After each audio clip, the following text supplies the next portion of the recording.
प्यारे बच्चों, हम पढ़ रहे हैं कक्षा 12 जीव विज्ञान में पाठ 5 वंशागति और विविधता के सिद्धांत, principles of inheritance and variation. इस लेसन में हम अभी तक सामान्य बातें पढ़ चुके हैं, पारिभाषिक शब्दावली पढ़ चुके हैं। इसके अलावा मेंडल ने कौन से 7 जोड़ी विपरीत लक्षण लिए थे वो पढ़ा था हमने। मेंडल के 3 नियम पढ़ चुके हैं, जिसमें प्रभाविता या प्रबलता का नियम, पृथक्करण का नियम और स्वतंत्र अपव्यूहन का नियम। अब स्वतंत्र अपव्यूहन को और थोड़ा समझने के लिए आगे की ओर बढ़ते हैं। दरअसल मेंडल ने 7 जोड़ी लक्षणों का चयन किया था। 7 जोड़ी यानी कि कुल कितने लक्षण? 14 लक्षणों का चयन किया था। और उसके लिए एक संयोग था कि मटर के पौधे में गुणसूत्रों की संख्या भी कितनी है? 14 है। यानी कि एक गुणसूत्र पर केवल एक लक्षण की वंशागति की जीन, ये उसने माना था। 14 लक्षण 14 गुणसूत्र, एक गुणसूत्र पर एक लक्षण की वंशागति की जीन। तो अगर हम जीन के हिसाब से, गुणसूत्र के हिसाब से बनाकर देखें तो स्वतंत्र अपव्यूहन को इस प्रकार से दिखा सकते हैं। हमने देखा था बड़ा वाई बड़ा वाई, बड़ा आर बड़ा आर, ये पीला, ये गोल।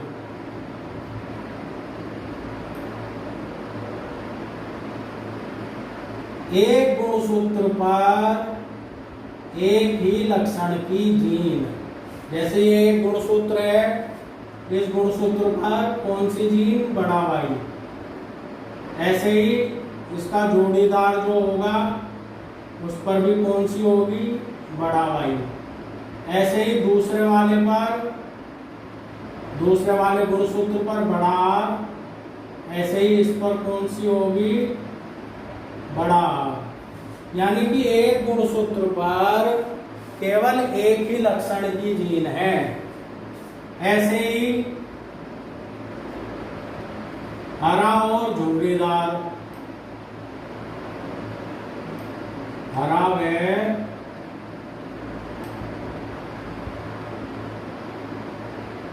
झुर्रीदार बीज। एक गुणसूत्र पर स्मॉल वाई, इसका जोड़ीदार जो होगा उस पर भी स्मॉल वाई। ऐसे ही स्मॉल आर,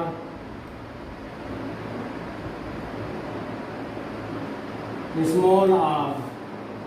तो ये मेंडल के हिसाब से इस तरह की स्थिति मटर में थी।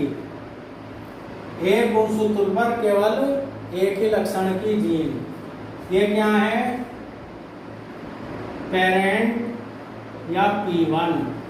इनसे जो युग्मक बने, युग्मक में जोड़ों में से केवल एक एक गुणसूत्र रह जाएगा, एक बड़ा वाई, एक बड़ा आर। ऐसे ही इधर एक छोटा वाई, एक छोटा आर।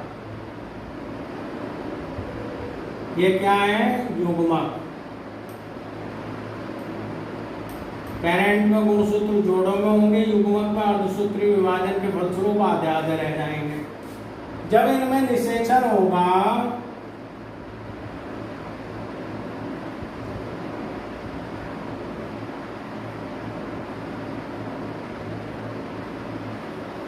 तो ये एक साथ आ जाएंगे चारों, बड़ा वाई, छोटा वाई, बड़ा आर, छोटा आर। F1PD। कैसे पौधे मिले थे? पीले और गोल बीज वाले। कैसे पौधे होंगे? पीले व गोल बीज वाले। क्योंकि बड़ा वाई छोटे वाई पर प्रभावी है, पीला रंग हरे रंग पर प्रभावी है, और जो गोलपन का लक्षण है बड़ा आर, वो छोटे आर झुर्रीदार लक्षण पर प्रभावी है। अब इसमें जब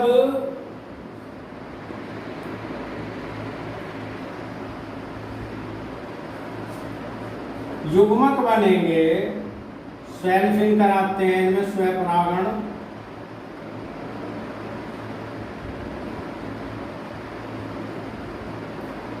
तो 4 प्रकार के युग्मक बनते हैं।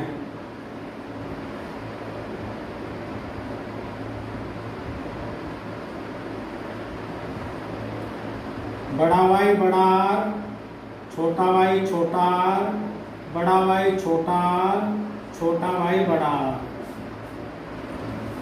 ये इसीलिए संभव हो सका क्योंकि बड़ा वाई अलग गुणसूत्र पर है, बड़ा आर अलग गुणसूत्र पर है।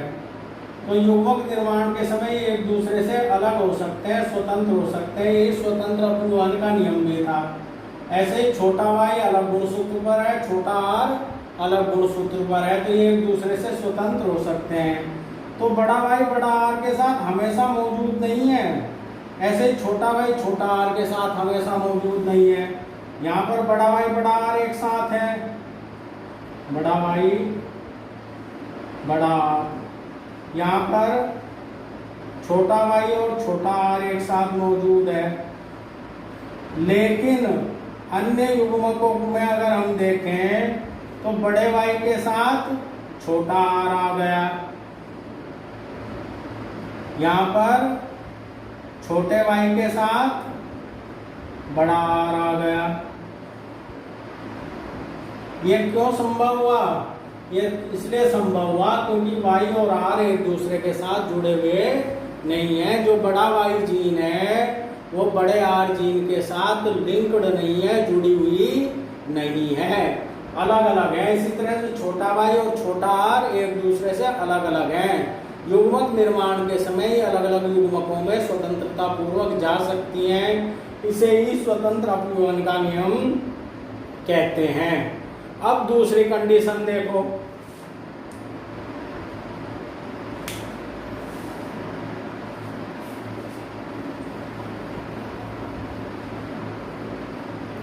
ये तो पहली कंडीशन थी जहां पर अलग अलग थी, अलग अलग गुणसूत्रों पर अलग अलग जीन थी। अगर एक ही गुणसूत्र पर दोनों जीन होती, यानी कि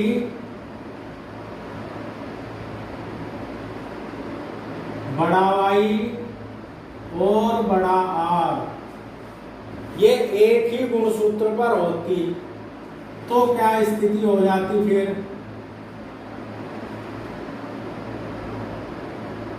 बड़ा वाई बड़ा आर, ऐसे ही इधर छोटा वाई और छोटा आर एक दूसरे के साथ जुड़ी हुई है, छोटा वाई छोटा आर।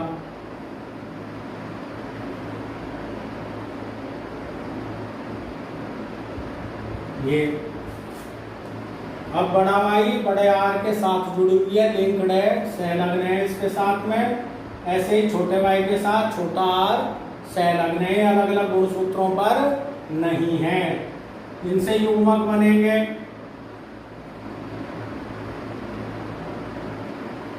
बड़ा वाई बड़ा आर यहां बनेगा, ऐसे ही छोटा वाई छोटा आर। ये क्या है? युग्मक। एन गुणसूत्र कैसे रह गए? आधे रह गए। यहाँ दो दो थे, यहाँ एक एक ही रह गए। जब इनमें निषेचन होता है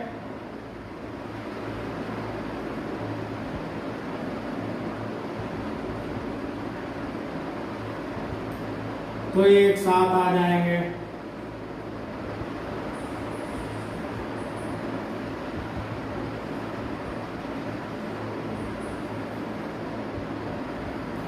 बड़ा वाई छोटे वाई पर प्रभावी है, तो बीज कैसे होंगे? पीले। छोटा बड़ा आर छोटे आर पर प्रभावी है, तो कैसे होंगे? गोल। पीले व गोल बीज F1PD। अब इसमें जब हम स्वपरागण कराएंगे,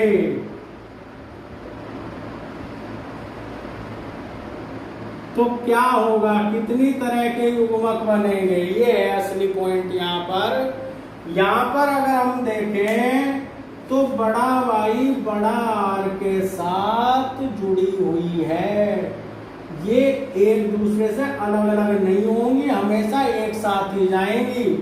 तो दो तरह के युग्मक हो जाएंगे केवल,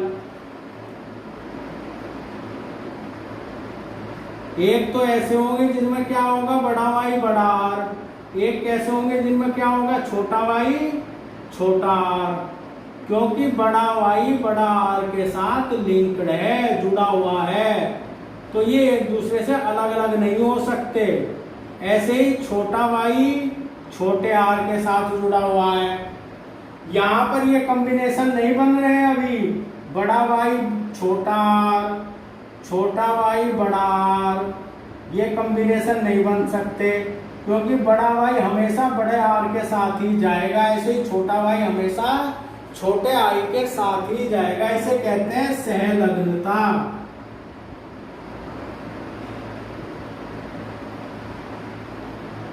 ये स्वतंत्र अपव्यूहन का उल्टा है लिंकेज। सहलग्नता जो हमने मेंडल का नियम पढ़ा था, स्वतंत्र अपव्यूहन का नियम, उसका विपरीत है ये सहलग्नता। वहां पर क्या था, बड़ा वाई और बड़ा आर अलग अलग गुणसूत्रों पर थे, इसलिए वे युग्मक निर्माण के समय एक दूसरे से स्वतंत्र हो सकते थे।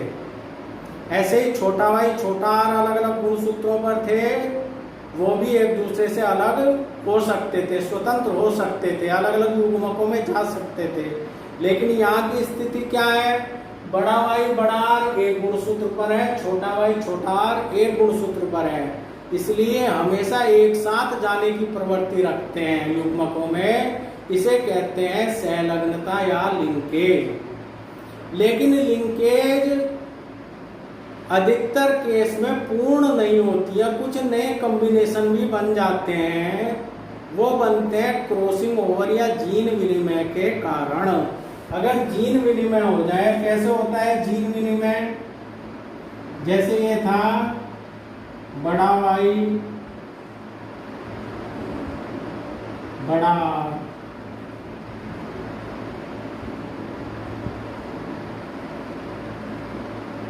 छोटा वाई छोटा आर।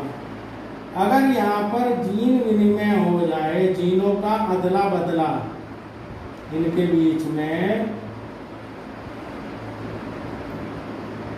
तो क्या हो सकता है, ये खंड ऐसे टूट करके जुड़ जाएंगे, बड़ा वाई छोटे आर के साथ आ सकता है,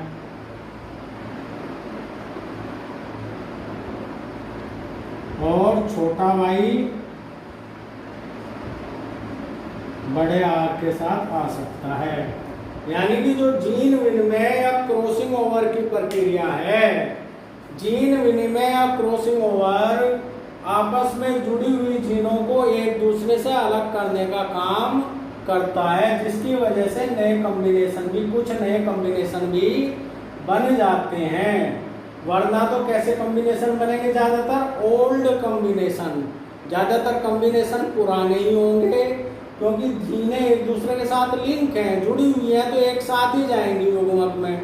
लेकिन कुछ मात्रा में क्रॉसिंग ओवर या जीन विनिमय हो जाने के कारण जीनें एक दूसरे से अलग हो सकती हैं, जिसके कारण स्वतंत्र अपव्यूहन हो सकता है।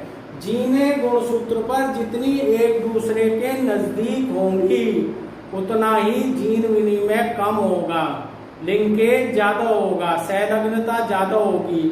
अगर जीनें गुणसूत्र पर एक दूसरे से ज्यादा दूरी पर स्थित है, तो उनमें क्रॉसिंग ओवर जीन विनिमय ज्यादा होगा और स्वतंत्र अपव्यूहन भी ज्यादा होगा, एक दूसरे से स्वतंत्र होने की जो क्षमता होगी वो ज्यादा होगी।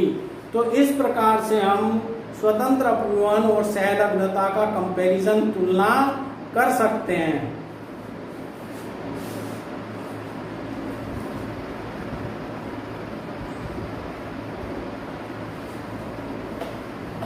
तो इस प्रकार से आपने मेंडल के 3 नियम पढ़े, पहला नियम प्रभाविता या प्रबलता का नियम, दूसरा नियम पृथक्करण का नियम और तीसरा नियम स्वतंत्र अपव्यूहन का नियम। स्वतंत्र अपव्यूहन के नियम के साथ में हमने संलग्नता के बारे में भी जाना। अब हम कुछ जनरल बातें इसमें पढ़ेंगे। जैसे सबसे पहले हम देखते हैं कि जब हम स्वपरागण कराते हैं F1 में, F1 पीढ़ी में स्वपरागण सेल्फिंग कराने पर कितने युग्मक बनेंगे?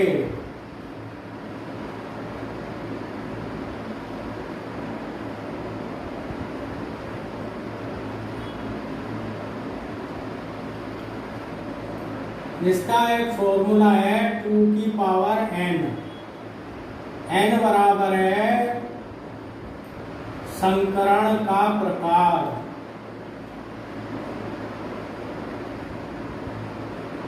कैसे? जैसे n बराबर 1 का मतलब है एक संकर संकरण, मोनो हाइब्रिड क्रॉस, एक संकर संकरण। एक संकर संकरण में कितने युग्मक बनेंगे? 2 की पावर n की जगह 1।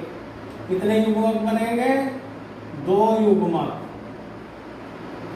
जब F1 पीढ़ी में स्वपरागण कराएंगे तो स्वपरागण के पश्चात एक संकर संकरण मोनो हाइब्रिड क्रॉस, मोनो माने 1, 2 की पावर 1, कितने युग्मक बनेंगे? 2। जैसे हमने देखा था कुछ युग्मक तो ऐसे 2 प्रकार के बने थे, बड़े टी वाले और छोटे टी वाले, 2 प्रकार के युग्मक बने थे। ऐसे ही अगर n बराबर 2 रख दें, यानी कि द्विसंकर संकरण,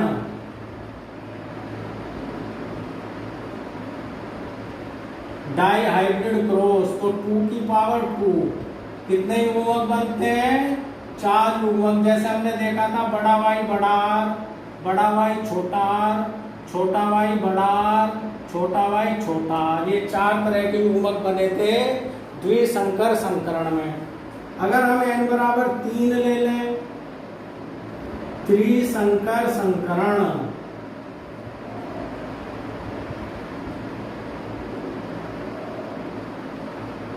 टू की पावर 3, तो कितने युग्मक बनेंगे?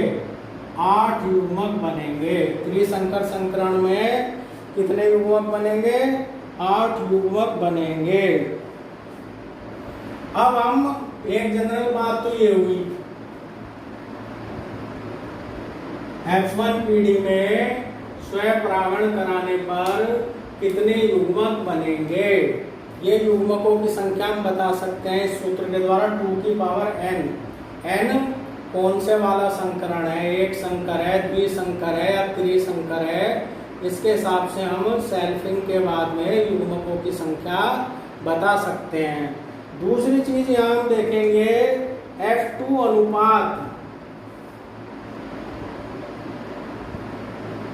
F2 अनुपात, यस, एक संकर संकरण,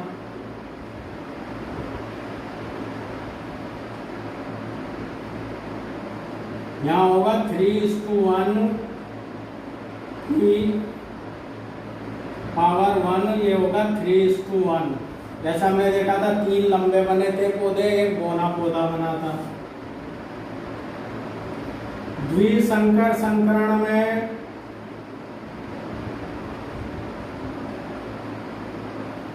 थ्री इस टू 1 की पावर 2, इसे खोल लेंगे ऐसे 9:3:3:1। ये हमने देखा था द्विसंकर संकरण में अनुपात। इसी तरह से त्रिसंकर क्रॉस, त्रिसंकर संकरण, इसमें 3:1 की पावर 3 27:9:9:9:3:3:1 ये अनुपात आएगा त्रिसंकर संकरण में F2PD का। तो ये F2PD के अनुपात हैं अलग अलग। अब हम इसमें आगे की चीज देखते हैं, बैक क्रॉस और टेस्ट क्रॉस बहुत इंपॉर्टेंट है। संकर पूर्वज संकरण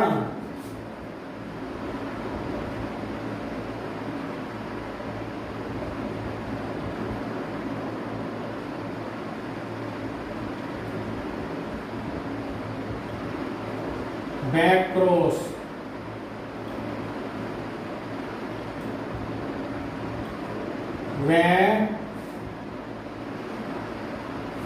बैक क्रॉस तथा परीक्षण संकरण टेस्ट क्रॉस।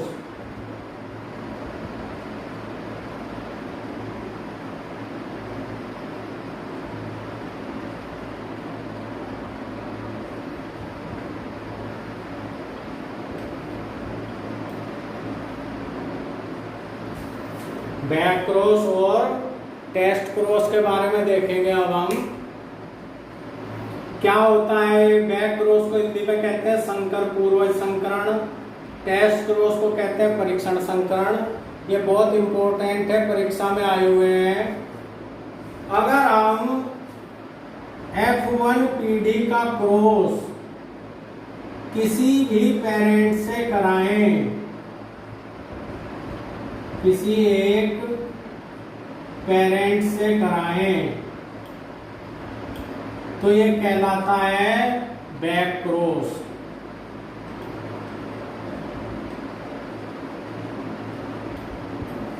अभी समझेंगे इन्हें। और यदि F1 का क्रॉस केवल हम अप्रभावी पेरेंट से करवाएं, पेरेंट माने जनक, तो इसे कहेंगे टेस्ट क्रॉस। बैक क्रॉस का ही रूप है ये। इस प्रकार से जैसे हमने मेंडल का जो एक संकर संकरण पढ़ा था,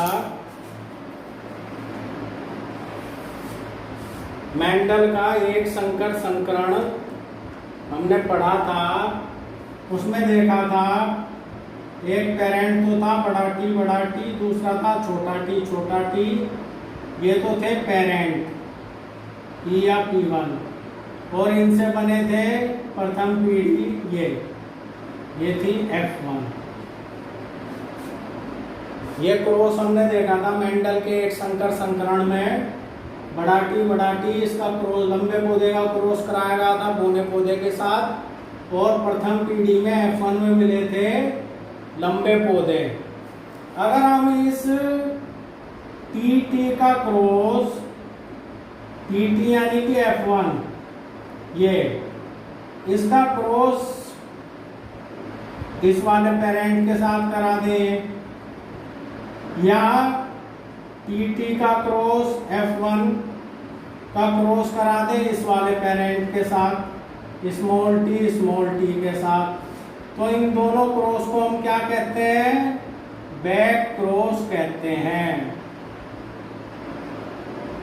संकर पूर्वज संकरण यानी कि जो पहली पीढ़ी में संतान बनी उसका क्रॉस जनक के साथ, पेरेंट के साथ अगर करा दें, किसी भी पेरेंट के साथ, तो उसे कहते हैं बैक क्रॉस, संकर पूर्वज संकरण। और अगर हम केवल इसकी बात करेंगे दूसरे वाले केस की, यानी कि F1PD, ये जो F1PD है इसका क्रॉस हम अप्रभावी पेरेंट के साथ कराएं, तो इसे कहते हैं परीक्षण संकरण टेस्ट क्रॉस। क्या कहते हैं इसे, टेस्ट क्रॉस कहते हैं, परीक्षण संकरण। अप्रभावी पेरेंट के साथ अगर बात करेंगे F1 का क्रॉस अप्रभावी पेरेंट के साथ, तो ये होगा टेस्ट क्रॉस परीक्षण संकरण। किस प्रकार से होता है इसे एक बार देख लें।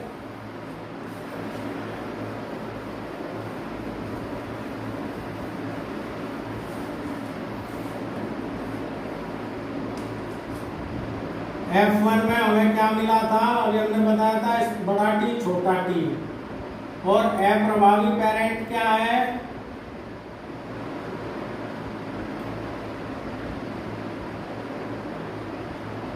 स्मॉल टी, एक पेरेंट है हमारा अप्रभावी पेरेंट। इनका क्रॉस अगर कराया जाए तो युग्मक कौन सी तरह के बनेंगे, बड़ा टी छोटा टी, और यहाँ पर किस तरह के बनेंगे, केवल छोटा टी प्रकार के, एक प्रकार के युग्मक बनेंगे। इनका क्रॉस चेकर बोर्ड की सहायता से दिखा सकते हैं हम इस प्रकार से।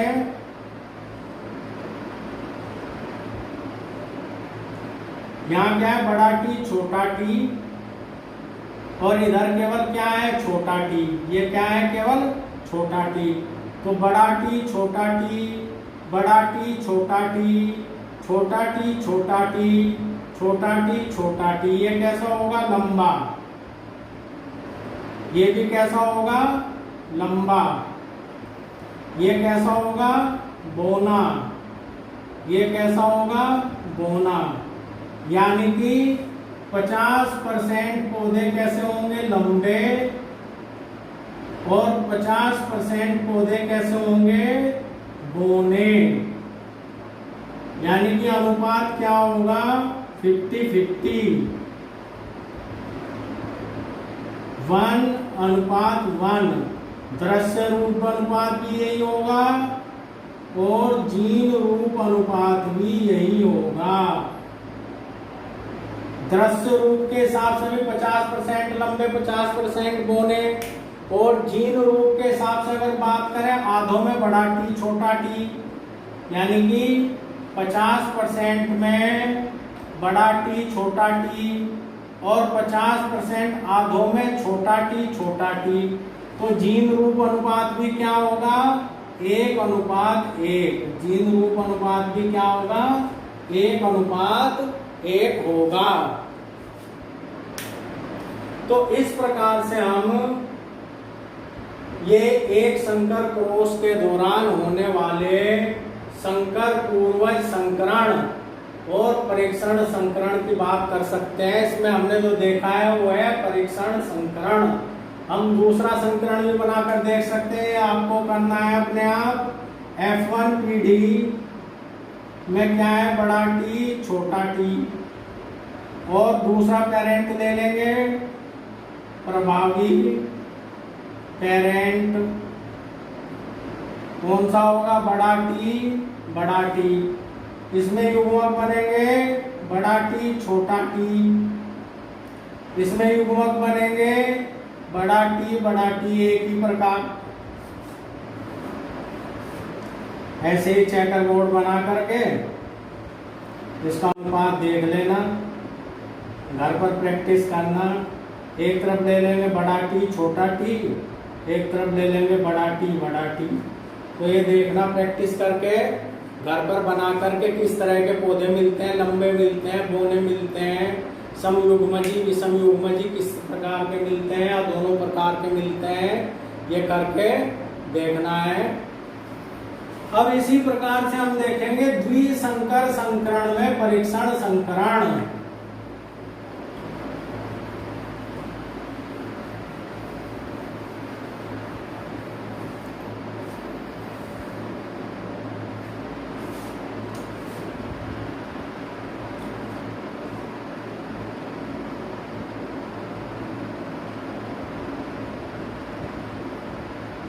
द्विसंकर संकरण में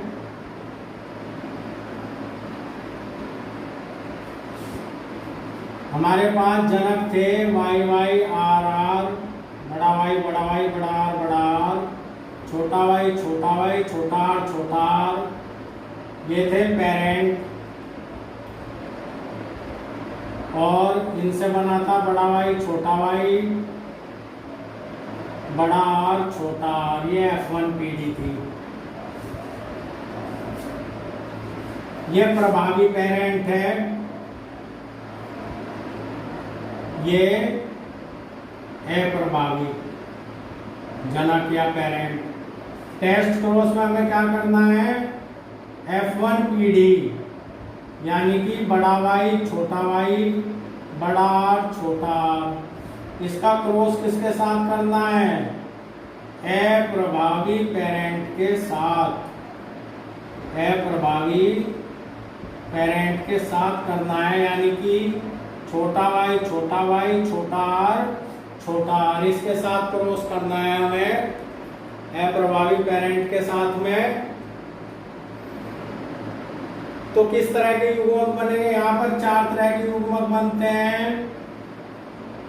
बड़ा Y बड़ा R, बड़ा Y छोटा r, छोटा y बड़ा R, छोटा y छोटा r। और यहाँ पर केवल एक ही तरह की संभावना है, छोटा y और छोटा r। तो ऐसे चेकर बोर्ड बनाने के लिए एक ही लाइन का चेकर बोर्ड बना लेंगे, क्योंकि एक तरफ तो क्या है, केवल छोटा y छोटा r, और एक तरफ है 4 प्रकार के, बड़ा y बड़ा r, बड़ा y छोटा r, छोटा y बड़ा r, छोटा y छोटा r। यहाँ पर क्या बना? बड़ा y छोटा y बड़ा r छोटा r, बड़ा y छोटा r छोटा r, छोटा y बड़ा r छोटा r, छोटा y छोटा r छोटा r। ये बने। ये कैसे हैं? बड़े Y की वजह से पीले बीज वाले, बड़े R की वजह से गोल, पीले व गोल। ये बड़े Y की वजह से पीले, दोनों छोटे R हैं तो कैसे होंगे? झुर्रीदार।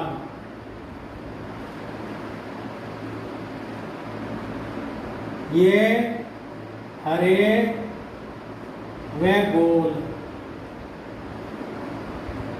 ये हरे व झुर्रीदार।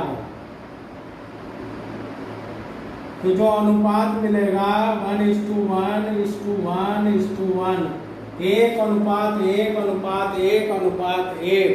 तो इस टेस्ट क्रॉस में द्विसंकर संकरण डाइहाइब्रिड क्रॉस के टेस्ट क्रॉस में जो अनुपात मिलता है वो कितना का मिलता है? 1:1:1:1 का अनुपात मिलता है। तो ये है परीक्षण संकरण, टेस्ट क्रॉस और बैक क्रॉस संकर पूर्वज संकरण। क्या होता है बैक क्रॉस, संकर पूर्वज संकरण? अगर प्रथम पीढ़ी में प्राप्त संतान का क्रॉस हम किसी एक जनक या पेरेंट के साथ कराएं तो उसे कहते हैं बैक क्रॉस संकर पूर्वज संकरण। अगर बैक क्रॉस संकर पूर्वज संकरण में पेरेंट अप्रभावी लिया जाए, यानी कि F1 जो हमें पौधे प्राप्त हुए उनका क्रॉस हम अप्रभावी पेरेंट के साथ कराएं तो उस क्रॉस को कहेंगे टेस्ट क्रॉस परीक्षण संकरण। तो ये इस प्रकार से हमने पढ़ा टेस्ट क्रॉस और बैक क्रॉस। इसके बाद में हम यहाँ पर देखेंगे मेंडल के नियमों का महत्व।